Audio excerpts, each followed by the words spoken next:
그럼 지금부터 글로벌인재포럼 2025 2일차 첫 세션을 시작하겠습니다.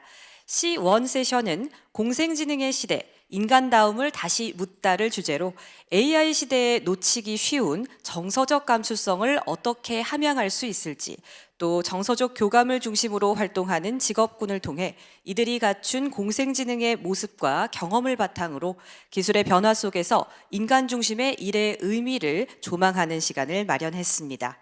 최강식 연세대학교 경제학부 명예교수님이 좌장을 맡아주시고 디판위타 신하 UNAIDS계획 인사관리국 인재개발 및 성과관리 국장님, 샤바즈 칸 유네스코 동아시아지역사무소 소장님, 로버트 그리스트 미국 펜실베이니아대학교 수학 전기 시스템공학과 교수님, 이 세 분께서 발표와 토론에 참여해 주시겠습니다. 디판위타 신하 국장님께서는 직접 참석이 어려운 관계로 온라인으로 참여해 주시겠습니다. 양해를 부탁드리겠습니다. 먼저 좌장님과 연사 여러분을 무대로 모시겠습니다. 큰 박수로 환영해 주시기 바랍니다.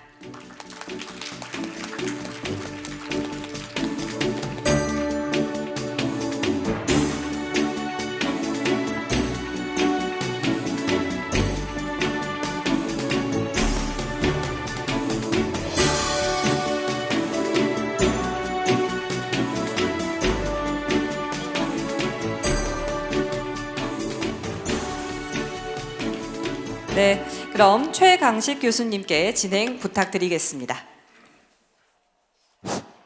예, 여러분 안녕하세요. 연세대학교의 최강식 교수입니다.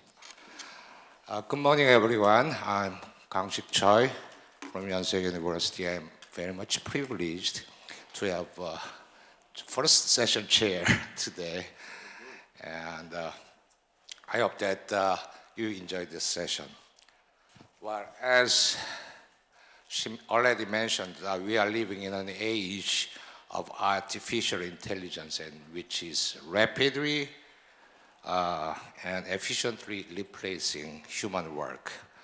But ironically, we are more contemplating and pursuing humanity than ever before. As our interactions with AI become more frequent, the thirst for genuine human connection grows in a society that prioritizes efficiencies. So the absence of consideration and empathy become more palpable. So what we need today is symbiotic intelligence. Specifically, symbiotic intelligence centered on emotional sensitivity. While the convenience of AI reduces unnecessary communications, many aspects of work still inevitably involve delicate interpersonal interactions and emotional understanding. So the problem is that as we become accustomed to interacting with AI through repeated use, the delicate consideration and empathy required in human relationships, in other words, emotional sensitivity, are diminished. So how can we cultivate this emotional sensibility, which is often overlooked in the AI era? So this session focuses on occupations that focus on emotional connection. We will examine the symbiotic intelligence they possess and the meaning of human-centered work amidst the technological changes they have experienced. So we have three speakers today, well prepared, well organized speakers. So I'm going to introduce each of them. And okay. Yeah, we don't have a table here, so I got some trouble in looking. Okay, the first speaker is Ms. Deepa Sinha through online. And hi, how are you? Now you finally see me. Can you see me, Sinha? Yes, I can. Thank you so much. Okay, great. Dipanwita Sinha is a global talent management leader with over 20 years of experience across the UN system and private sector. And right now, she is a Chief of Staff Development and Performance at UNAIDS. UNAIDS, do I pronounce correctly? Yes. Thank you. Perfect. Yeah, okay. And the second speaker is Professor Shanbaz Khan you just flew from Beijing.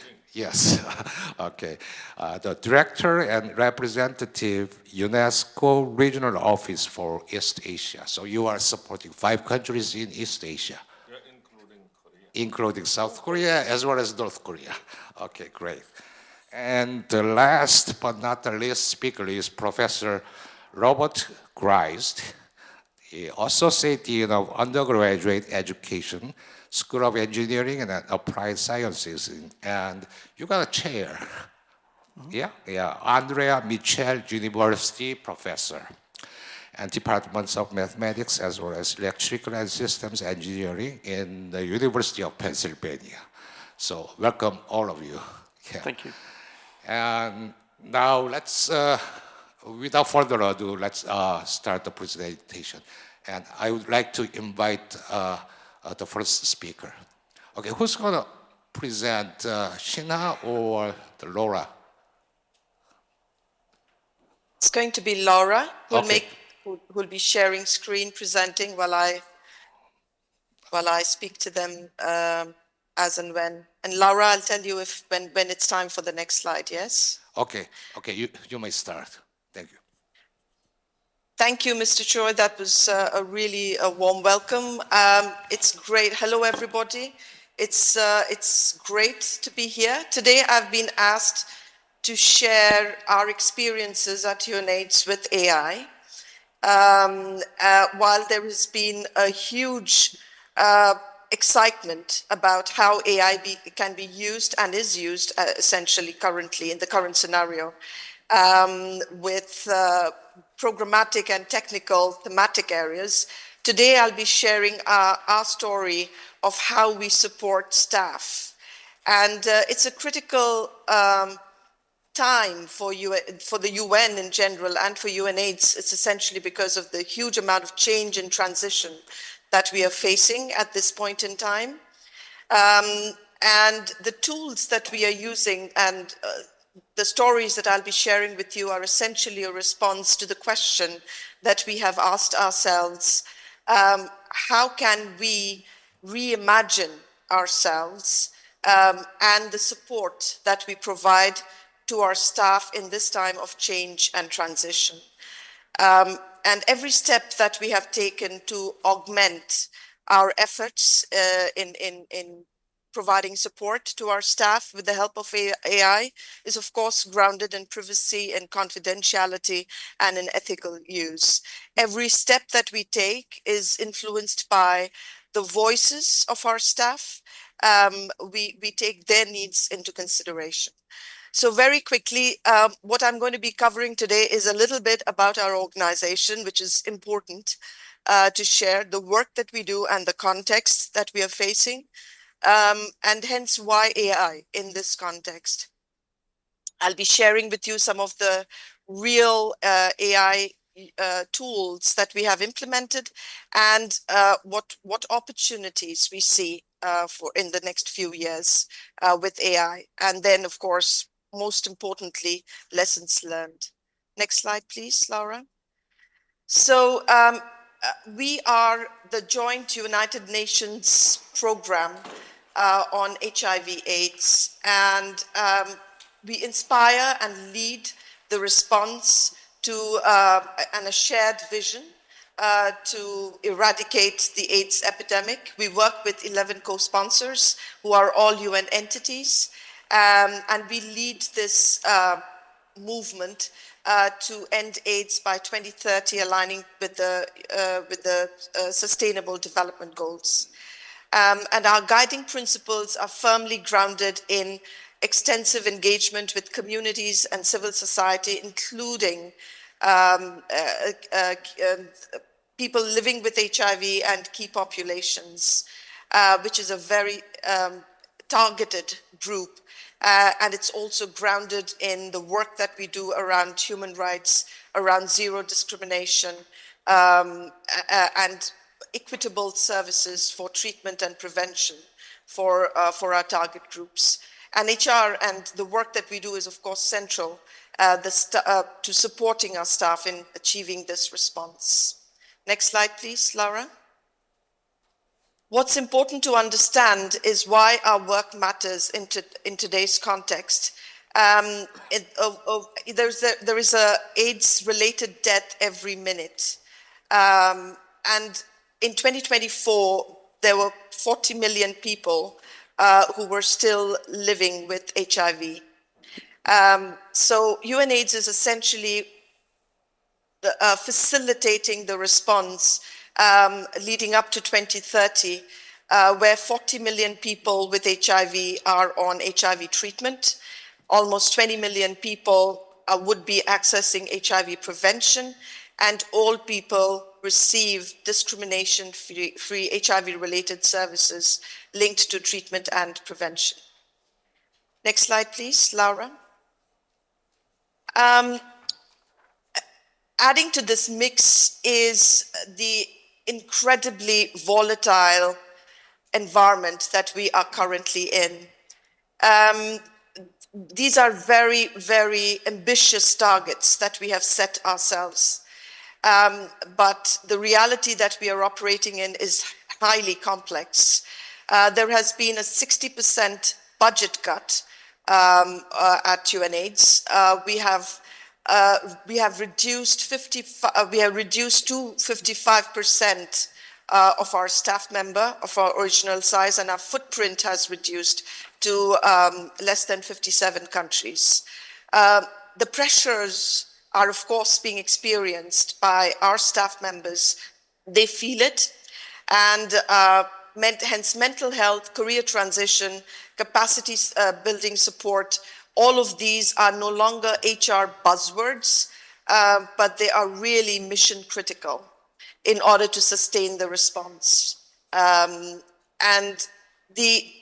now we have to look at how we stay effective, how can we be resilient, how can we be human-centered in this volatile world. And in this mix, the AI tools that we have developed and used and implement and are using and implementing are a strategic necessity in order to be able to do more with less and make sure that nobody is left behind in the HIV response. Next slide, please, Laura.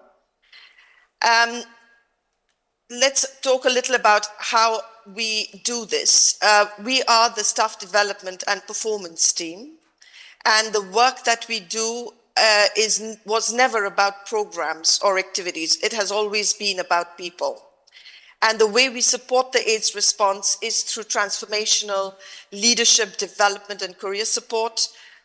We look at effectiveness and efficiency of performance through performance management processes. We look at what organizational development interventions can be introduced to foster staff engagement, and of course the young talent profile. These are, again, let me reiterate, they are just not programs.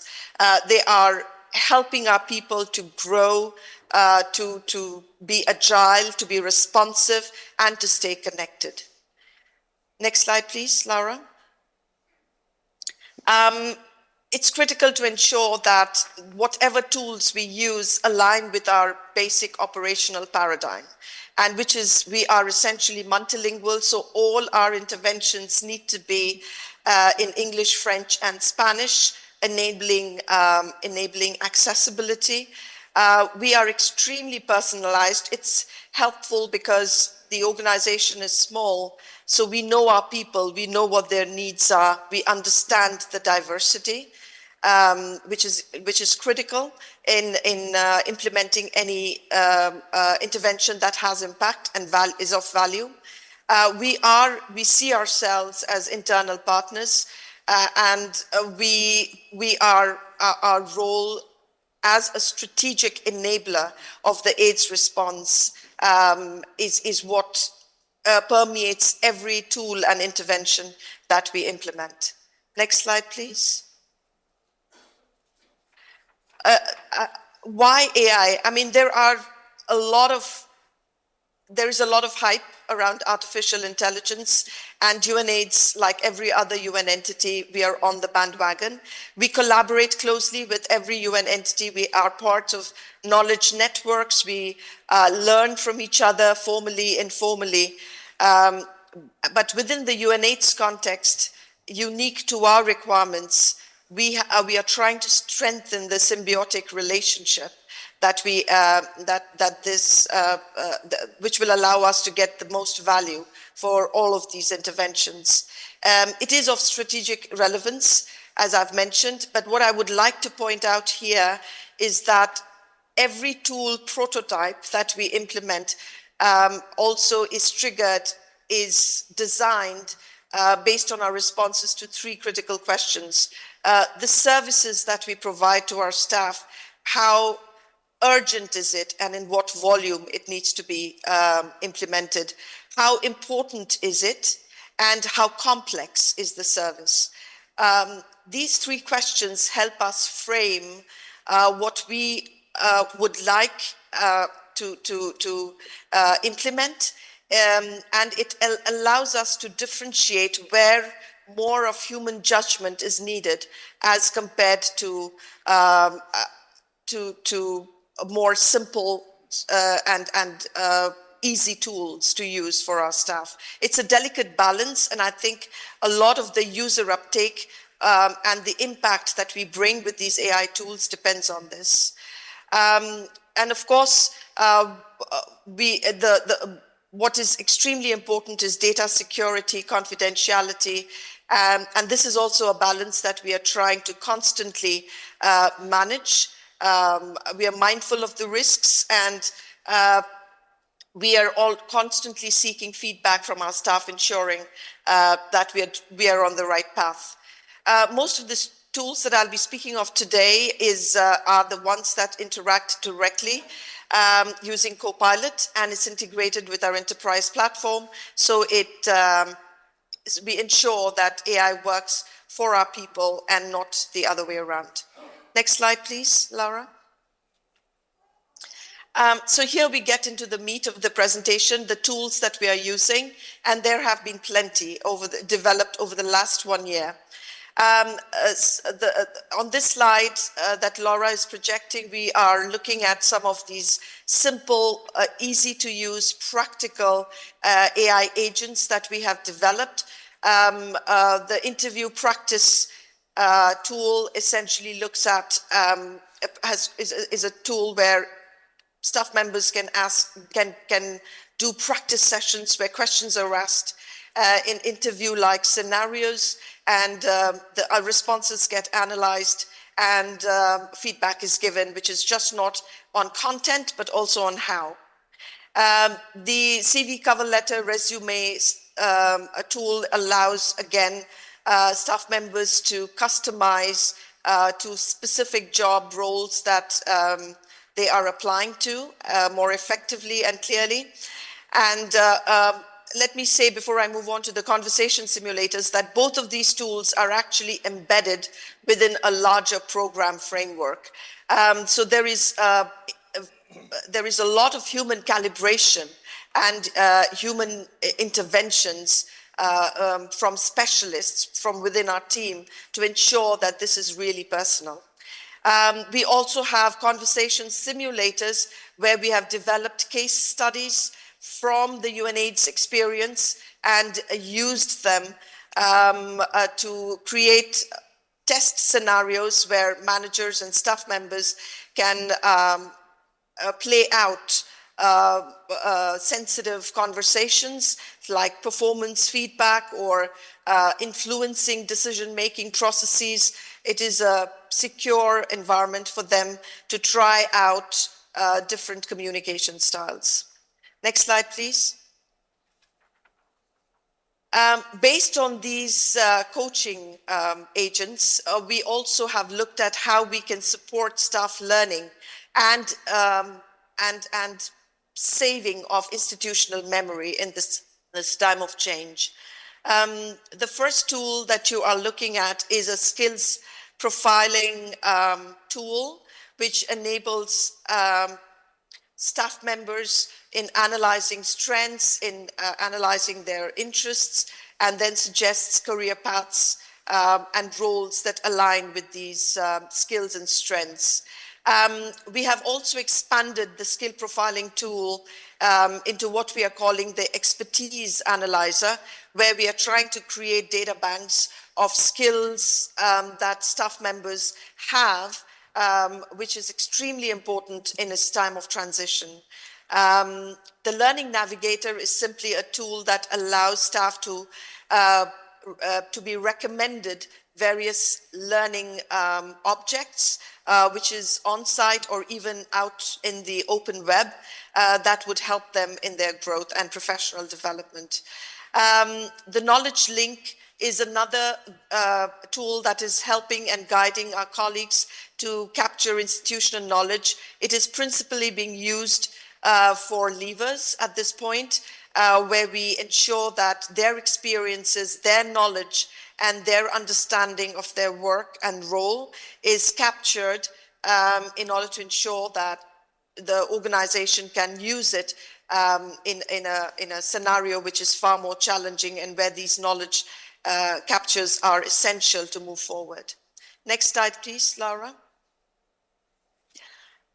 We have also used AI for a lot of the interventions, organizational development interventions that support effective performance in most instances. The first that you see, which is where we have analyzed over 3,000 individual work objectives of staff members over several years, and we have standardized these work objectives into specific guidelines to ensure that there is clarity and consistency in how staff members in their particular roles are delivering on the key result areas. This is critical as we are a smaller organization, more is being asked of us, and this ensures that individual results are aligned to team, to regional, and to the corporate priorities, aligning with the AIDS response. We have also used it partially for UCD selections. UCDs are UNAIDS country directors. They're in the front line of our countries, leading on the response. We have matched competencies, experiences, skill sets with country programs and found appropriate candidates for the job, for the position. Staff engagement, we use this, we do a lot of surveys on staff engagement, pulse surveys. We take qualitative responses, we find trends, we map what is being said about leadership, about workplace culture, in order to ensure that we can then move into other organizational development activities that support staff. Next slide, please, Laura. We are looking at opportunities ahead, and one of the two of which are kind of linked. We are looking at skills mapping exercises, where we are looking at what is currently there within the organization to create talent pools, and which will then feed into succession planning exercises. This is more strategic, helping the organizations to stay a step ahead and preparing for the future. Next slide, please, Laura. It's an important exercise to learn and improve based on the experience that we have had with generating AI tools and helping our staff. What we've learned is we need to be, it's not something that is a one-off. AI is never set and then forget. It's really a tool that needs constant iteration based on requirements. Experimentation has been key. We have tried a diverse array of tools and platforms to find the best option for our staff.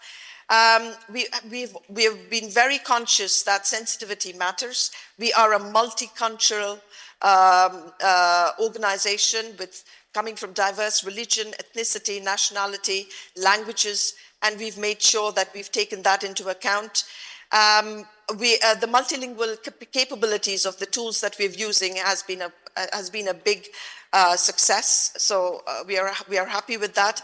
And of course, there is the whole issue around trust, transparency, and is critical in order to drive adoption. And when colleagues understand why we are using these tools and where human oversight fits in, what data is being protected, it just makes user uptake so much higher and easier. And that brings me actually to the end of my presentation. I hope I have not overshot my time limit. Thank you so much for giving me this opportunities. I would like to finish by saying that AI is being used to extend empathy and understanding of our staff needs to support them in this very challenging times. As I said before, we are in the eye of a perfect storm. And that is why we make sure that the staff voices are being heard, and AI is for people and by people at UNAIDS. Thank you so much. Thank you very much, Deepa. AI for people, by people. So you saved me 1 minute. So while I'm not going to summarize this, we have a wrap-up session later. So let's move to the next speaker, Professor Khan. Okay.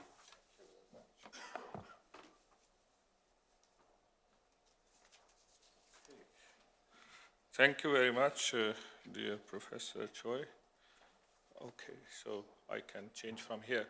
So as has been introduced, I'm Shahbaz Khan, and I'm the Regional Director for UNESCO, based in Beijing, and I will be introducing some of our work. I'm also an AI practitioner myself for more than 25 years. I'm a professor of water, environment, and climate change. But in UNESCO, I have to do many more things than water and environment, and especially for the AI I will be introducing to you.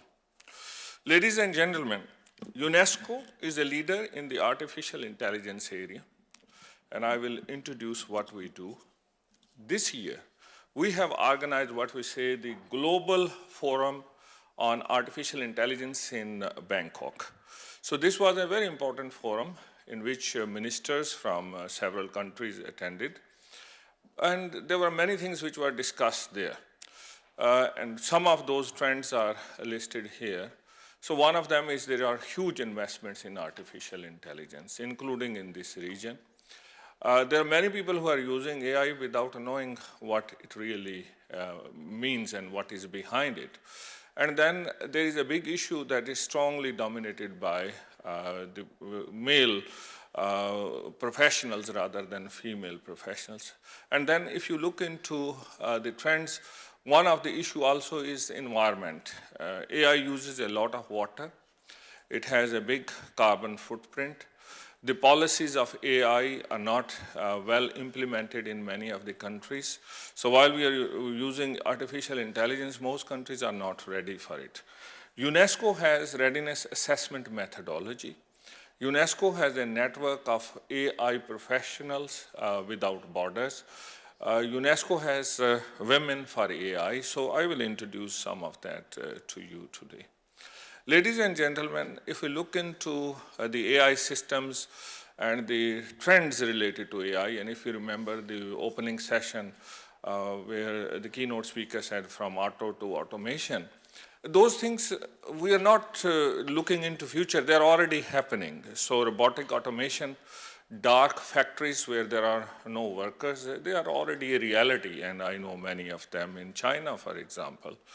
We have new experiences of e-commerce. UNESCO is actively promoting AI in education systems, and we have readiness for the teachers as well as for students, which we are working. And we are also seeing increasing engagement with the health systems, as well as in precision agriculture, in water management, in environmental management, data analytics, and so on. So we have a number of expert groups around the world working in the related areas, which I will highlight to you in a moment. But there are many, many of these risks of AI. Of course, one of the risks is related to environmental footprints. Many cities are even complaining because of the use of water and because of electricity. They don't want maybe the big data centers and AI centers to be there. But also there are challenges related to the labor force, which is this particular forum. Labor force displacement, as well as whether there are new skills which need to be developed. And how do we continue to have more decentralized AI systems? How we continue to deal with the issues of copyrights, issues of governance, and as we say, AI divides. We say digital divides, but AI divides. Many countries are very, very advanced, and many countries are still struggling, and that's what UNESCO is working on. So going back to AI-powered solutions and the issue of sustainability, as I highlighted before, is strongly dominated by the male members of society. Only 22% are female. There can be more than 110 million students who can benefit from AI, and I had the honor of being a representative of UNESCO to Southeast Asia as well. Imagine countries like Timor-Leste, where maybe there are not enough skills. We can use AI to train many of the teachers and the students and using the power of connectivity. Also, very importantly, the future is progressing faster than what we can imagine. The level of investments in AI have far exceeded. So this was 2022 when they said $4 trillion, and we know NVIDIA has passed many of these numbers as well. So many of these challenges need to be carefully discussed at the level of the United Nations and need to be properly integrated into global, regional, and national policies. You know, United Nations Sustainable Development Goals, 17 of them. We can accelerate the achievement of these goals by applying artificial intelligence and big data. So some of the goals like, for example, water management in cities, in rural areas, the issues related to industrial innovation, for example, the issues of the sustainable cities, SDG number 11, climate change number 13, the environment and biodiversity, and looking into trends of biodiversity. If we use the powers of data with the smart cameras, the drones, and link with AI, we can solve many of the challenges. But also, not just in science, gender equality, which I mentioned to you before, labor forces, and how do we continue to develop skills. That's where the role of CRIVIT, which is a wonderful center for technical vocational education linked with our institute in Bonn. And UniVoc system can play a very important role for creating new green jobs linked with the artificial intelligence. So we have many of these things which can help solve the issues of poverty, issues of food security, issues of energy security, issues of water security. But also very importantly, good governance, the SDG number 16, very, very important. And today what we are doing is precisely the SDG number 17 about international cooperation. Ladies and gentlemen, what does UNESCO do? We are not a university. We are not a research institute. We are not a single government. We bring the interests of all the governments who are member of UNESCO in the areas of education, in the areas of natural and social sciences, in the area of culture, and in communication and information. We set standards. We help build capacities. We bring international cooperation. Our constitution says we are building peace by promoting the relationship among nations through education, through science, through culture, through communication and information. So these are very important areas for this particular forum, I'm sure, as well. Ladies and gentlemen, coming back to my own office is in Beijing. I'm also representative of UNESCO to your country, South Korea, to Japan, to North Korea, to Mongolia, as well as to China. It's a very important region which covers more than a fifth of the world's population, more than 25% of the global GDP, more than 5,000 years of documentary history. So use of artificial intelligence, big data, and creativity are big challenges here in this region.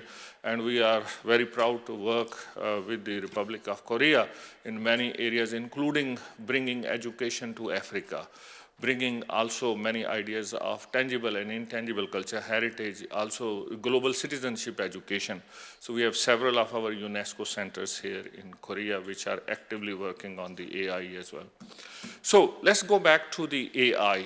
So I mentioned there's so many challenges. Somebody has to help solve those challenges. One of those challenges is we must be ethical about the use of artificial intelligence. For that, UNESCO thought it through long before anybody else, and it resulted in 2021 UNESCO recommendation on the ethics of artificial intelligence.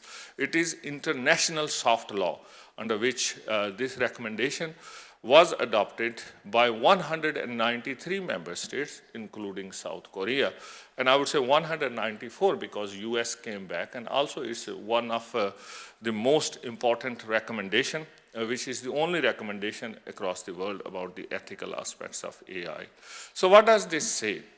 We need to bring United Nations Charter of Human Rights, human right of education, human rights of making sure there is access to water, to electricity, to no fear, and all of that. So all of that needs to be brought together with the Sustainable Development Goals. So that's where this particular publication we have about the ethics of artificial intelligence. It's available in all United Nations languages, and it's being translated into a number of other languages as well. So what this recommendation is about? This is about making sure the benefits of artificial intelligence are for the whole humanity. No one is left behind, and it promotes sustainable development and the peaceful use of AI. AI can be used to target communities by using artificial intelligence with the combat situations. How do we avoid that? That's very important. But also at the same time, we need to bring artificial intelligence for global intercultural dialogue. This is global intercultural dialogue we have.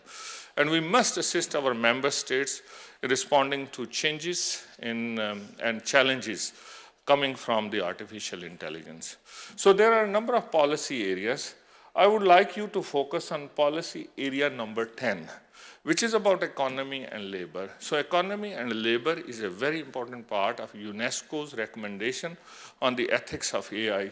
Other areas, if you see, education is very important, environment is very important, culture, which was discussed in the opening ceremony, a beautiful Korean lady gave the idea, young people using artificial intelligence to produce movies through creativity, that Christmas special song she produced. That's the kind of work we are promoting with the young people around the world also. Also very important to link it is, there is no artificial intelligence without good data. Data which is properly documented, data which is the right kind of data, data which is ethical data with the right kind of legal frameworks. So we are also promoting open data, and that data becomes available to train the large language models so that we make sure they are not biased. We can create biases about gender, biases about people. We can be training with very narrow data sets. So that's a big challenge, and most countries in the world do not have the AI-ready data and AI-ready data legal systems as well. So that's a very big challenge, including some of the most advanced countries in the world. And that's what we are working with our member states to set up standards for fair and care of data. So also very important is there was another recommendation which came in 2021. It's UNESCO recommendation on open science. And that's where the role of CRIVIT and many of the institutions and universities in Korea is very important, including our UNESCO chairs as well. So open science is not just about open access journals. It's about open infrastructure. AI is part of the scientific systems as well, but not just the pure science, also bringing local and indigenous knowledge, also making sure this is accessible without any digital divides across the world. How do we make sure people benefit from science and scientific benefits? Under the United Nations Charter of Human Rights, science and culture both are basic human rights. So that's what UNESCO is working on, the open science. And we are also working with a number of institutions here in Korea about open science and open data. In open science, if I can draw your attention to one particular area, very important is to build capacities. To build capacities, we need to make sure the universities are training the graduates in the right way with the right kind of information, bringing social and natural sciences together and the management sciences together. And then we are bringing the right infrastructure, the monitoring, the incentives, as well as for the building the right kind of policies.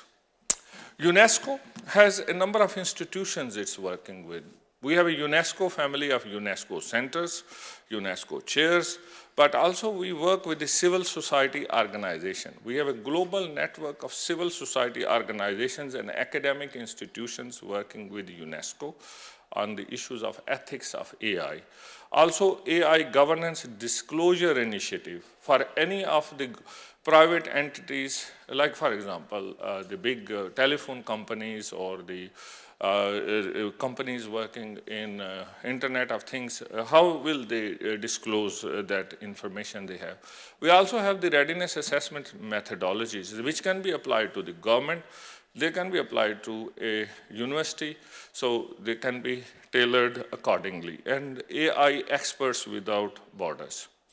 Ladies and gentlemen, this is a model AI governance framework which UNESCO has been working, and what we are looking into are different aspects of infrastructure, laws and regulations, talent and capacity building, which is the topic of this particular forum.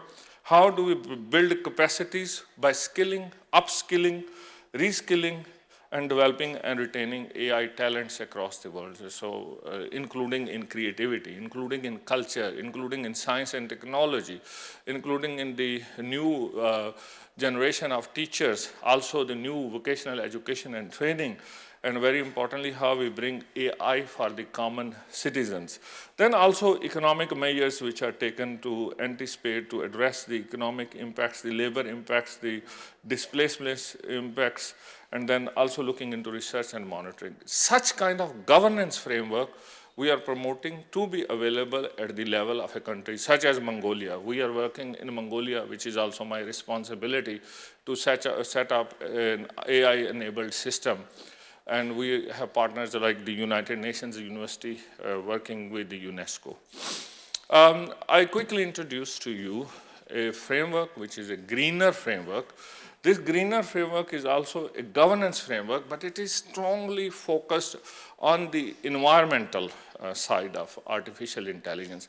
Artificial intelligence which is not damaging environment, which is not taking too much water, which is not putting big footprints of energy. So in that, the right kind of governance, right kind of responsibility, right kind of estimation of the footprints.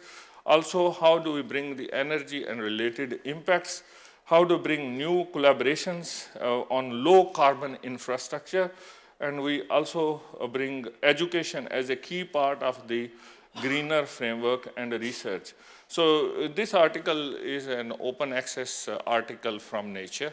By the way, my presentation has no copyrights. If you wish to take it, most welcome. If you want to copy, put your own name, I have no problem, and UNESCO will have no problem. UNESCO promotes open access in education, and we are promoting many publications around the world to be available to everybody. Lastly, let me also quickly highlight, it depends on how you use AI.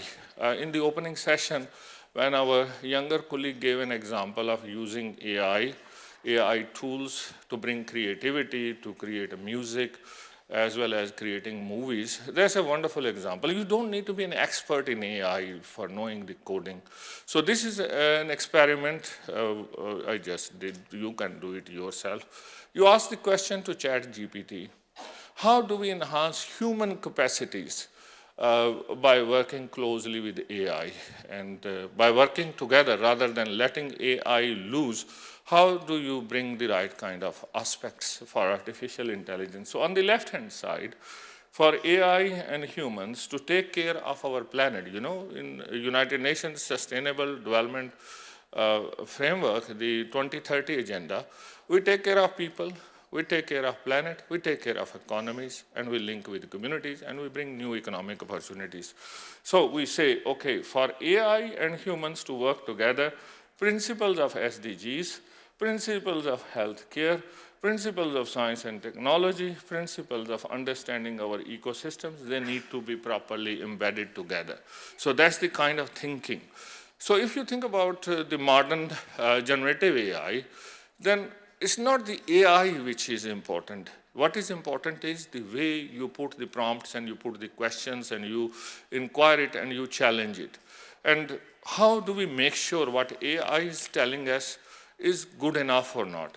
And I'm sure you are reading many of the reports where more than 60% of what comes out of AI is wrong for many situations, including it gives you references which do not exist. It gives you news which does not exist. I asked AI about my own research papers in the areas of water and environment, and it came up with papers I couldn't even recognize that I ever wrote about those papers, and it gives perfect citations. So we need to be careful. So that's where if we bring the right kind of boundary conditions, right questioning, right data, ethical principles, AI can look like what is on the other side. AI, which is well connected with the Sustainable Development Goals, with the United Nations Charter of Human Rights, with the sustainable cities, and AI which can bring us forward post-2030 towards a world where there is peace, the world where there is no hunger, the world where there is water security, the world where there is a job security, the world which is taking care of everyone, leaving no one behind. Lastly, I've been in many meetings of artificial intelligence with the developing countries. We are worried about whether we have big supercomputers to be taking care of AI or not. Imagine situations in Africa, in Afghanistan. People do not have simply internet to be able to access many of these things.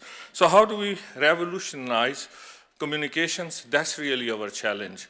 And the work like Samsung, the work like LG, the work from the phone companies in China and other to bring technology, like you can buy a Samsung phone, many of the variants which are capable to run Gemini for less than $100.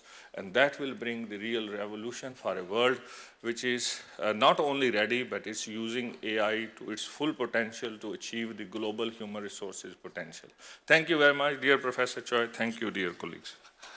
Okay, thank you very much, Professor Khan, to build the symbiosis between human and AI.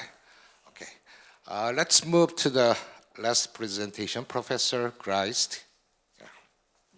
AI and exponential education.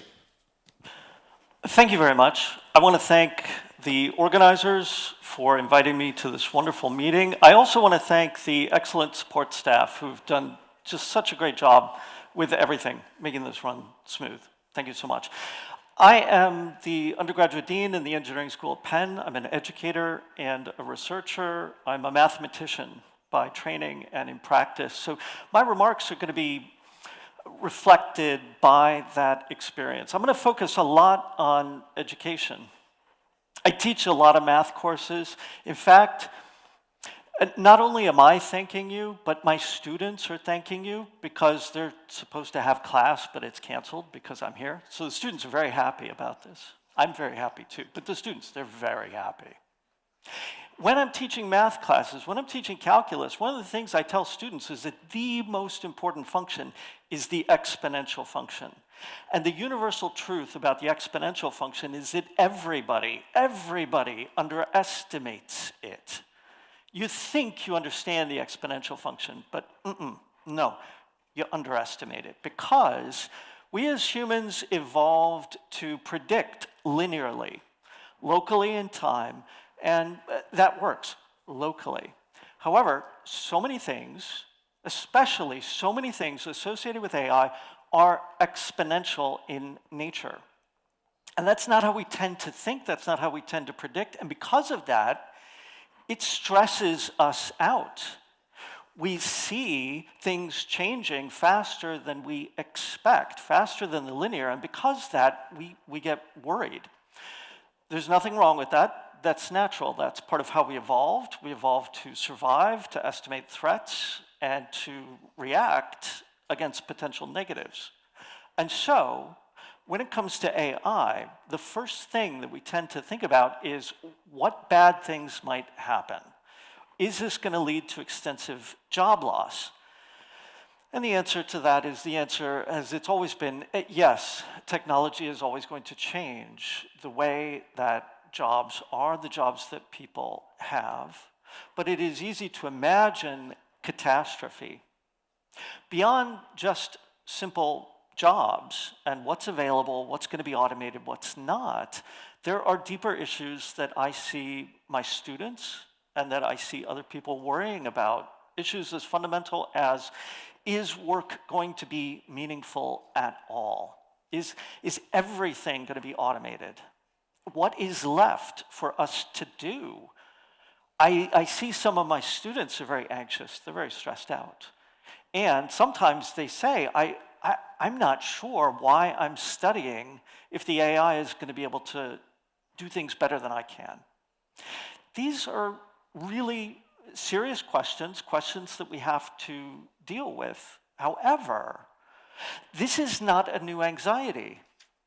You can go back 20 years, you can go back 50 years, you can go back 100 years and see newspaper articles where people are very worried about technology replacing all work, where people are worried about technology replacing manufacturing jobs.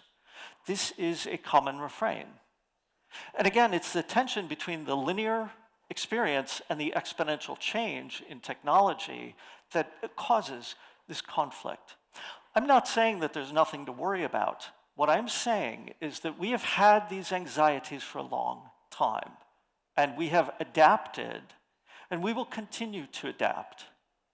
And it's not just about jobs that we've had these anxieties about.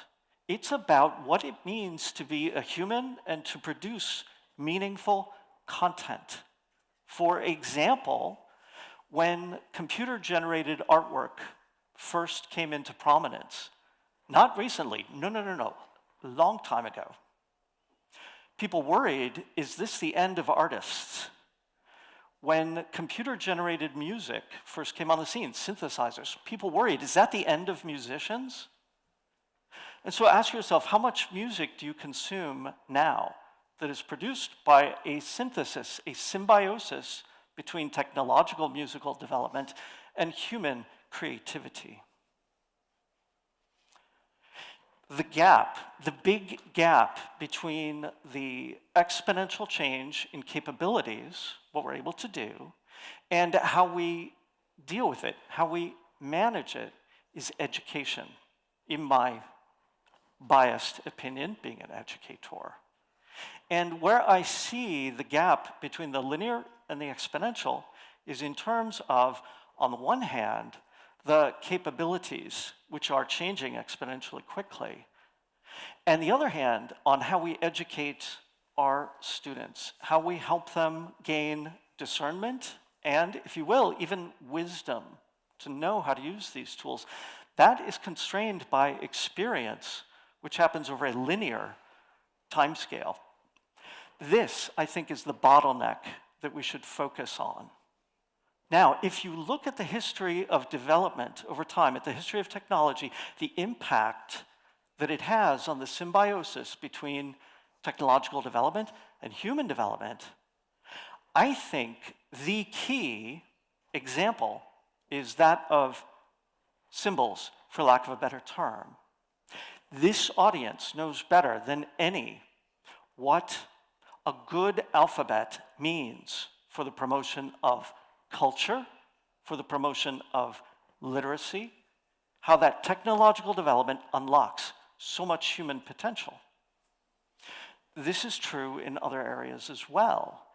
In musical notation, it allows us to write down, codify, propagate specific pieces of music, and it unlocks so much in terms of how we educate our students.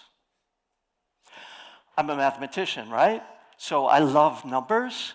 I mean, it goes a lot deeper than that, but numbers, excellent example of this technology. There was a time when the number 0 did not exist. And the invention of that symbol and what it represents unlocks so much in terms of mathematics, in terms of accounting, in terms of what we're able to do. And beyond numbers, logical symbolism, formal logic that really is only, maybe 100, 150 years old, has unlocked the ability to formalize, replicate, and teach logical deductive thinking, which led to code, which led to the mechanization of intelligence that we see now.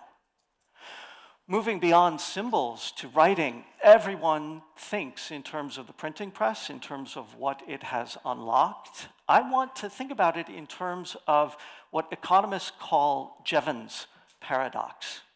Jevons paradox says increased efficiency, or in this case technological development, leads to increased consumption.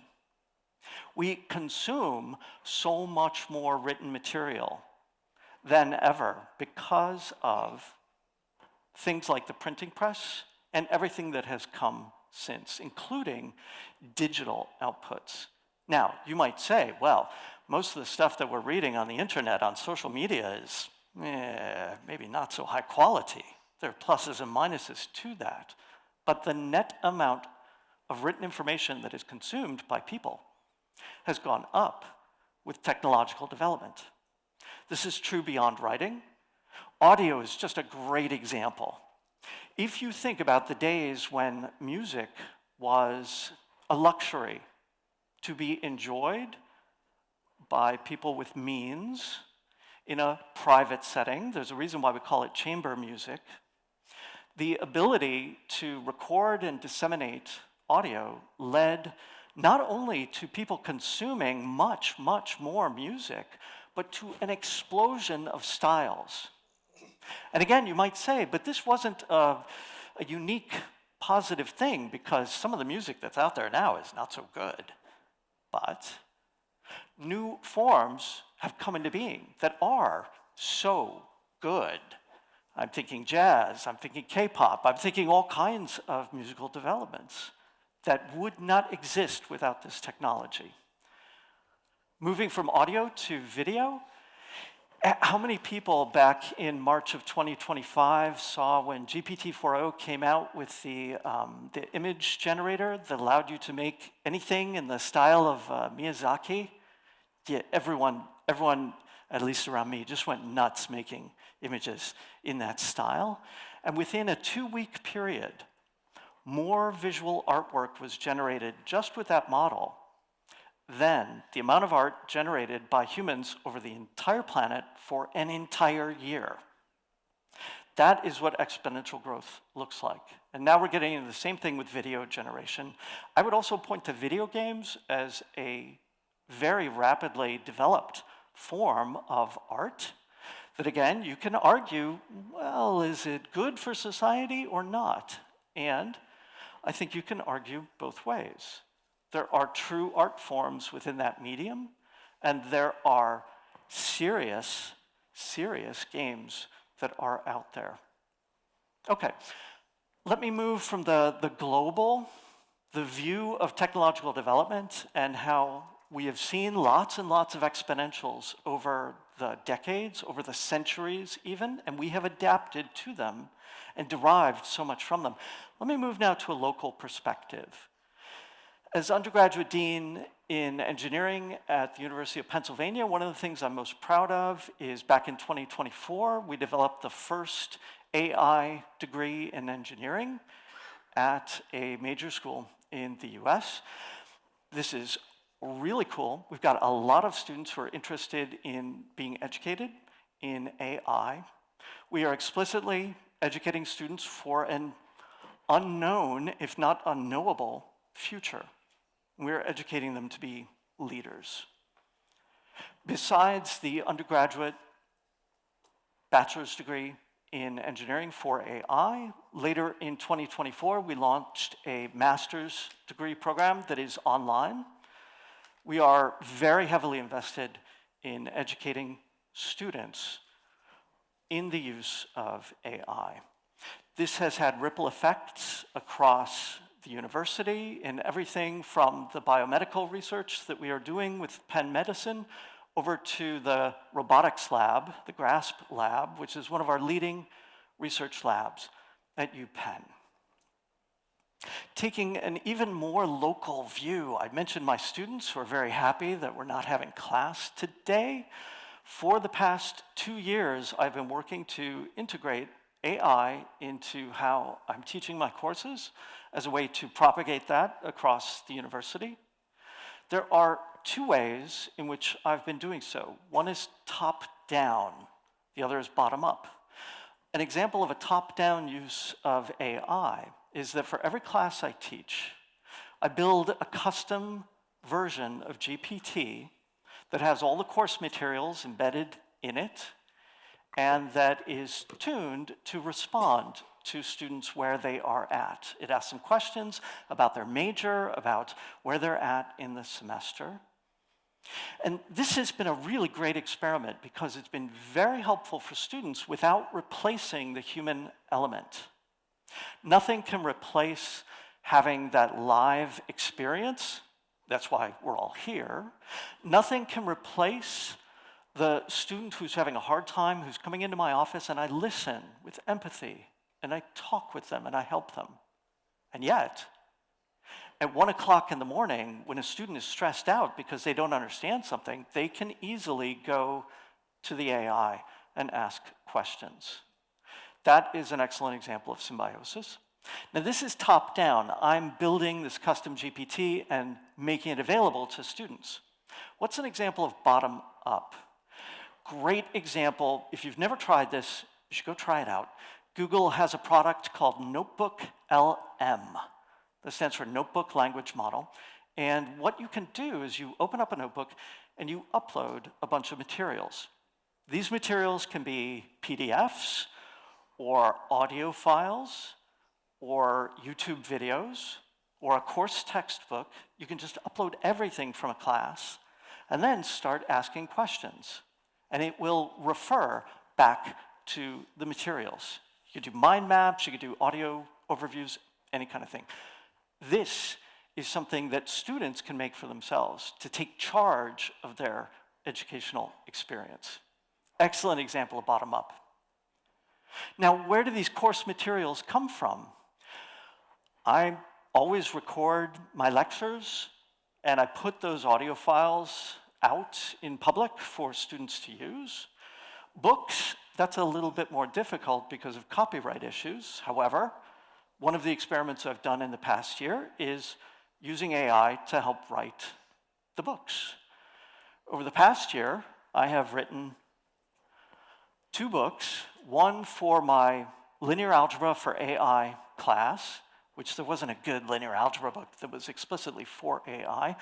So I sat down and wrote one.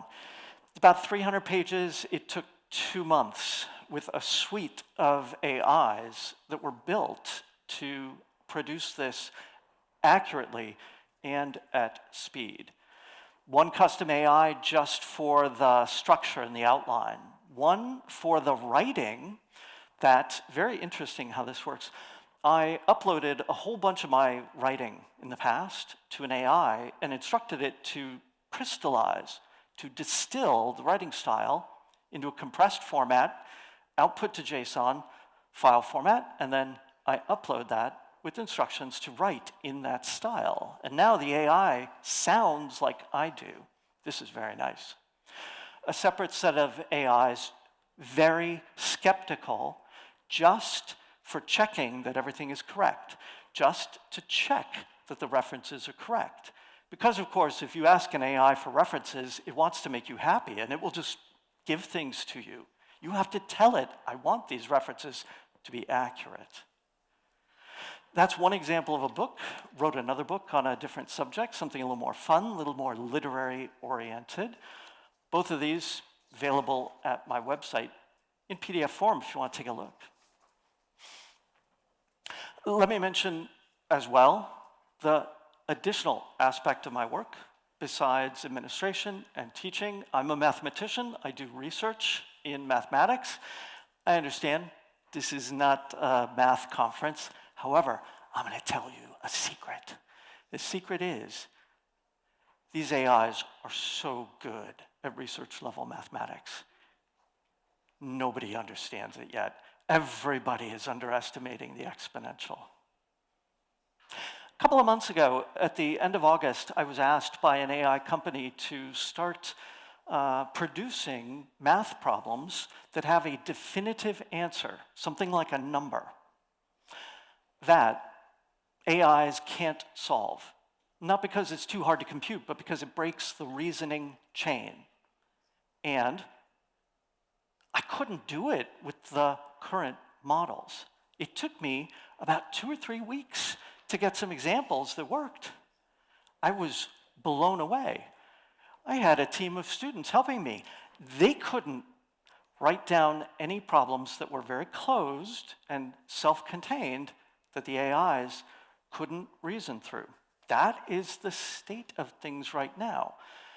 I'm now about to launch a startup that produces such problems automatically through, of course, the use of AI.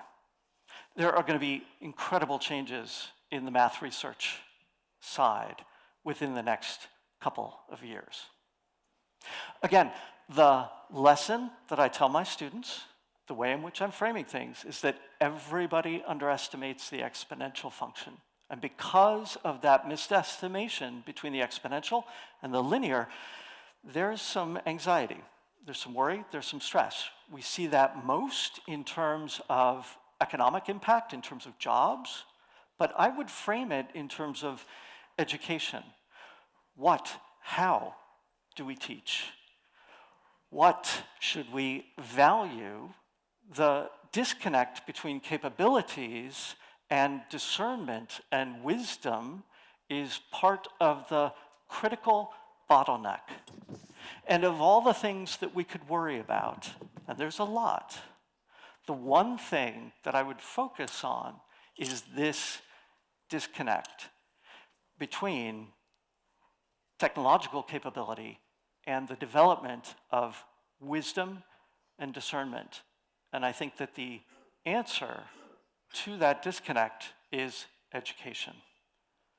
And with that, I will say thank you very much. Okay, thank you very much, Professor Grist. So, exponential. You're a mathematician. Yes. I happen to be an economist, and I hope my income grows exponentially, like everybody else. Indeed. Okay. Now, we had 3 speakers, and now we had a discussion and Q&A session. So first, I would like to ask some questions to the speakers, and we discuss that. And after that, we invite questions from the floor. Okay. So I prepared some questions, and the first one is, in your respective fields, how do you define symbiotic intelligence between humans and AI? Specifically, do you see it primarily as collaboration, augmentation, or something fundamentally transformative about human cognition and interaction? So, Professor Khan, will you respond? Oh, okay. Anybody could respond. First come, first serve. Okay, thank you, dear Professor Choi. So my view is not just my view. I have to be very careful as I say UNESCO. Symbiotic intelligence is not a simple tool for collaboration or for augmentation. It's a transformative partnership at different levels. I introduce ethics of AI. So in my view, it has to be deliberate, ethically guided co-evolution where human and artificial intelligence amplify each other and bring the strengths to address the pressing challenges of our world. The challenges which SDGs are trying to answer, the challenge of poverty, challenges of hunger, challenges of health, challenges related to decent jobs. I would very quickly highlight UNESCO sets global standards. we have in UNESCO a number of reports. So there is a World Culture Report, there is a World Education Report, there is a World Science Report. So for today's discussion, I would say, let me refer to UNESCO Global Education Monitoring Report. So this particular report is about education, and it's saying that we need to continue to address the issues of inequalities. That's where the symbiotic relationship is very important. And how do we make sure that we bring AI to do data-intensive jobs, but we bring the human intelligence to do the next level of jobs, and we get people ready with the new skills, and that's also the work of the Univoc centers and Crivit and others. So to me, it's about making sure we ethically continue to guide and bring human intelligence and artificial intelligence to the next level of a peaceful planet, peaceful societies, and better jobs and better life for everyone. Thank you. Okay, thank you very much. That's a very good point. Yes, Mr. Exponential, would you like to add some more? Yes. When it comes to symbiosis between human intelligence and technological influence, I think it happens at a very fundamental level. I'm not a neuroscientist, but I can observe through history how technology has changed the way that we think. Let us go back to the example of the alphabet of written language. We have recorded ancient philosophers who complained about that technology, who said that that was ruining humans' ability to appreciate, for example, Homer's poetry, which traditionally was memorized and had a musical component to it. The writing changed the way that people think. So many of you know multiple languages, and you know how difficult it is to learn a new language and how it changes the way that you think. I don't know as many languages as most of the people in this room, but I do know mathematics, and I do know that it was very difficult to learn, and it changed the way that I think. I believe that similar progressions are going to be true of AI, that in working with it, in interacting with it, it will subtly change the way we think. Language is programming. And we think of specialized languages that we have to learn to program in. But with large language models, now your native language can be how you program. And that means you really have to be careful about how you express what you want from an AI. And that is going to impact how you think, how you break problems down. Okay, thank you. And Deepa, you want to add your response to this question or skip to the next one? Very quickly, just Okay. one comment. In our experience at UNAIDS, I don't think we can see it as one or the other. It's not mutually exclusive in the sense that we think the symbiosis results in mutual learning through collaboration and then lands us in a space which augments and strengthens and is fundamentally transformative. AI learns from human judgment. That's how we have experienced our tools. And we, grow through those insights that we get from AI. So it's less about, automating. It's more about augmentation, of course, but it's transformative. At the end of the day, it's transformative, and it's an experience that strengthens everything that we do. I'll stop there. Thank you, Professor Choi. Okay, thank you very much. Now let's move to the next question. This section emphasizes emotional sensitivity as the core of coexistence intelligence, and how can institutions, whether universities, global organizations, or international agencies, foster this human sensitivity while adopting AI tools that often prioritize efficiency over empathy. Okay, so who's going to respond? You? Okay, thank you. This is a key challenge we are all facing. How do we bring coexistence intelligence? So that's really very important. And from passive adopters to the leader in bringing emotional intelligence, that's really the challenge. So UNESCO's work is at all levels of education. So here in Japan and the Republic of Korea, we are working very actively on curricula. And in this regard, we are bringing ethics and social emotional learning directly into the new kind of curricula. And also, we are bringing intercultural dialogue for international students as well as among nations, and bringing technology with philosophy. That's also very important, and local and indigenous knowledge. So UNESCO is setting the standards for whether it's the ethics of AI, whether it is AI and its use in education. We have several UNESCO chairs working in the areas of AI in education.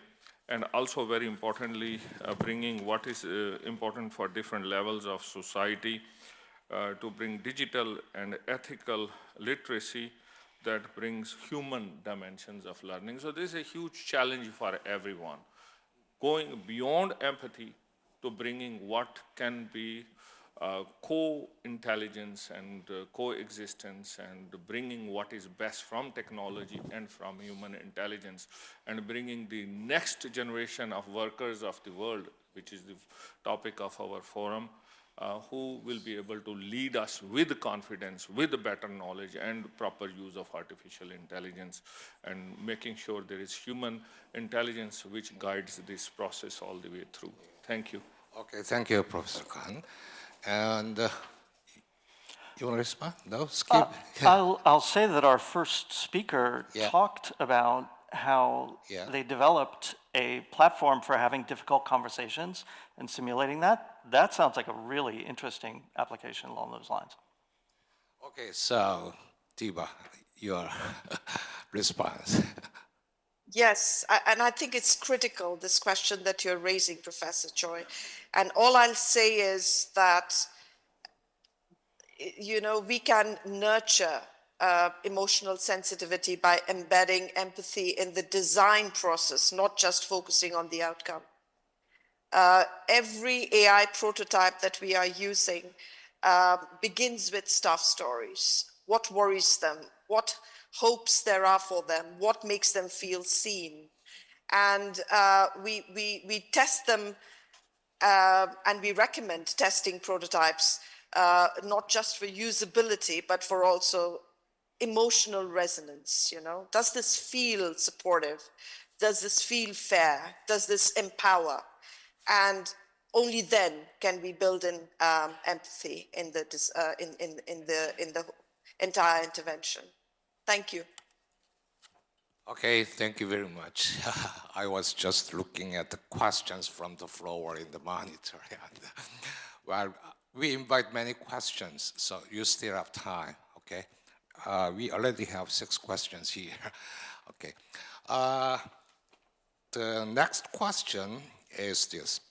Many fear that over-reliance on AI may dull our emotional intelligence and human touch.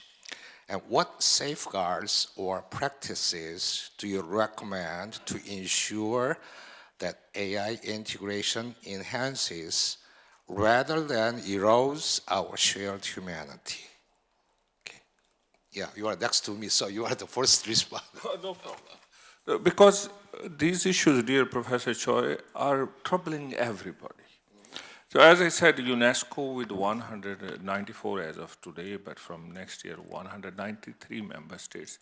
All our member states are worried. One very important area which we didn't discuss, and I want to bring it, is about media and information literacy, to make sure people have the proper understanding of the limitations and what AI can bring, and to harness the benefits of AI for proper human connection. That's also very important. So UNESCO has developed AI competency framework for students and teachers, which I highlighted before. How to critically engage, how to critically apply, how to preserve human values at the heart of education. Very quickly, I would like to highlight, and I'm sure our colleagues will enjoy these facts from UNESCO's work on media information literacy and people's perceptions and what AI is telling us. Some of the data which UNESCO has collected globally. AI search engines cite incorrect news sources, more than 60%. 58% of the people we have collected data, they are worried about false news from the AI.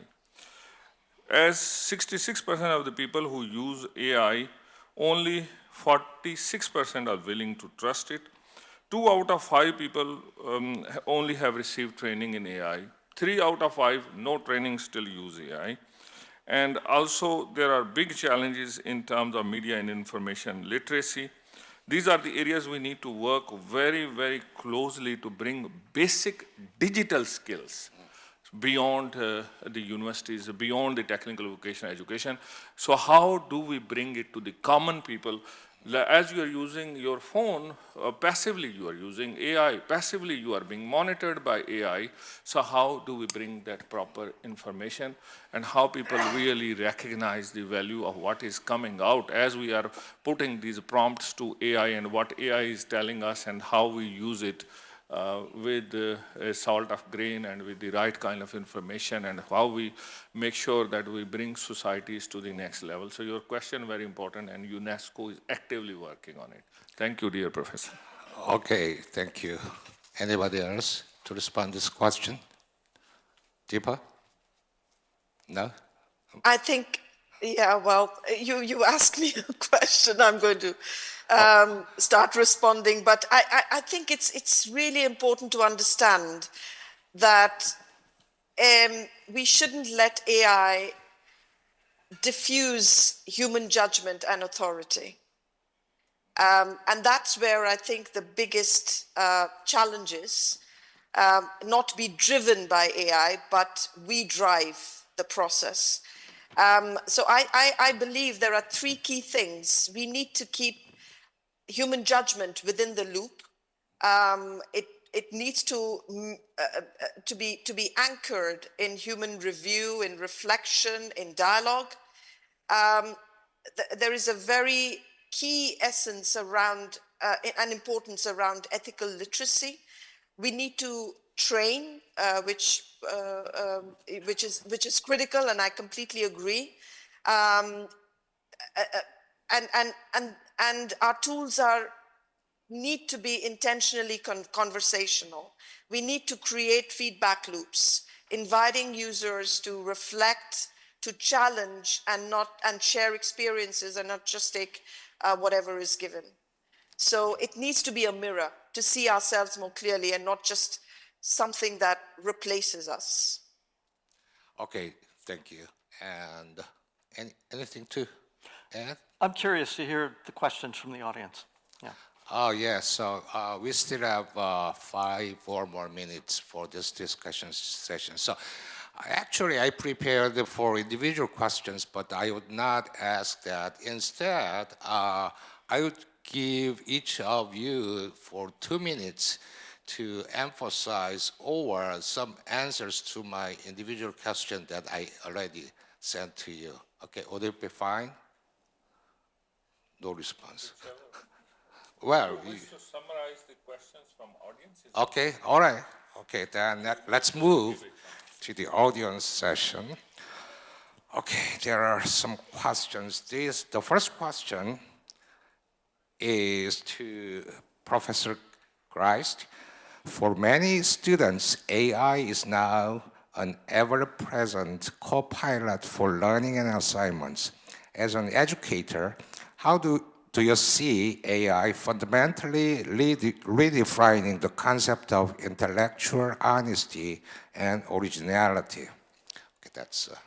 Thank you. That is a good question. That is a pinch point for many of my colleagues at the university, there is a bit of a disconnect between what students are capable of doing with AI and the degree to which the professors understand what it can be used for. I know some professors who still give take-home exams because they don't think that AI is capable of the level of thought that they are demanding. And of course, they are misestimating and they're wrong. And if you give stressed out students an opportunity to take a shortcut, many of them will make the right choice, but many of them will make the wrong choice. So there needs to be some adaptation on the part of educators. There also needs to be some adaptation on the part of students. If you use AI to take a shortcut, you may win in the short term, getting a good grade, but you're cheating yourself in terms of your development. The struggle, the hard work is part of how you develop education, how you develop into a good thinker. So we need partnership between educators and students. Okay, thank you very much. And the second question goes to Professor Khan, which is in Korean. 터미네이터에서 나오는 AI가 인간을 지배하는 세상이 향후 진짜 실현될 가능성이 있다고 보십니까? Okay. Professor, if you get can it? translate it for me. This is not working. Okay. So should I translate? Yeah, You believe that the AI will rule over the human and the human world like the movie in Terminator? These are, like what was fiction yesterday is reality today. Like what was being presented in the keynote address yesterday from auto to automation, and we thought it was future. I can tell you many cities in China, they already have auto-driven cars as the taxi services. There are many factories which I know, they are dark factories, no more workers anymore. So they are assembling iPhones, maybe some of the Samsung technologies and others. So many of these things have become reality. And we really do not understand AI, how it really works beyond the codes and what we think we are writing, AI's ability to be able to write codes by itself. So many of the areas are being basically overridden, and we are getting really more and more concerned. So this question is precisely what United Nations system has been asked. The two resolutions from United Nations member states, it's UN General Assembly last year, which asks about these challenges as well. So how do we continue to develop AI responsibly? How human supervision continues to take charge? And how to make sure it does not get out of hand? So your question is very much valid. No computer scientist will dare to say yes or no to this question. The capabilities which were yesterday look like only very primitive to capabilities which are today. We have seen in this year so many advances, like with many countries investing hugely into artificial intelligence. Continue to watch this space, and that's why we need United Nations system to continue to guide the development of AI, and we need all member states, all concerned citizens to continue with this very important area of concern, and this is a key area for the United Nations systems after climate change, which we are working on. And I don't want to alarm you, but we must take our future into our hand. Don't leave it into the hands of technologies only. Okay, thank you. I failed to manage the time limit, so I thought that there was another session for the audiences. So unfortunately, I cannot invite all the questions from the floor. Instead, I would ask the Jung-Nang-Won, Jung-Nang-Yan, to send an answer from the speakers to the floor through email or some other way. Okay, would it be okay? Okay. I appreciate all the speakers and the participants from the floor, and this concludes the first session. Thank you very much. You are well organized.